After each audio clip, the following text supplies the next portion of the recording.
Puisqu'un esprit sain ne peut évoluer que dans un corps sain, le ministère des Finances en a fait donc une tradition que d'organiser, à l'occasion de chaque année de célébration de la fête du travail, une marche sportive. Tout part de l'esplanade arrière de ce département ministériel pour ensuite arpenter les différentes artères de la capitale camerounaise.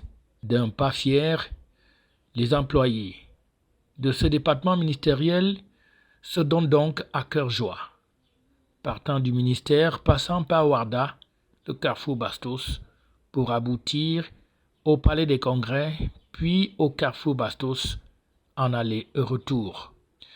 Un exercice qui est donc d'une importance qui n'est plus à démontrer sous la très haute impulsion du ministre des Finances.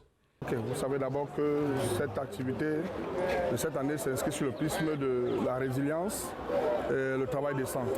Le travail décent, pour parler de travail décent, ça on ne parle pas de sport, parce que c'est le sport qui maintient le corps et l'âme. On dit souvent, il y a un adage qui dit un esprit sain dans un corps sain. Le ministre des Finances a bien voulu organiser cette session de sport après celle de l'année passée pour maintenir le personnel dans un esprit sain et un corps sain.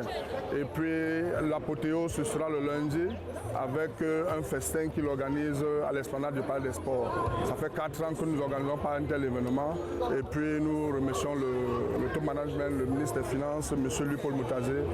Une fois de retour au parking, les étirements se font au rythme de la musique. On s'amuse bien, on se détend, car c'est cela aussi l'objectif de cet exercice, avoir des employés qui sont à la fois bien dans la tête et bien dans le corps. Passez donc cette autre étape qui vient à la suite de la campagne médicale ou encore de la table ronde. Place à présent à la préparation du grand défilé de lundi prochain au boulevard du 20 mai, avant les agapes qui suivront au palais polyvalent des sports de Yaoundé. FH News, votre télévision.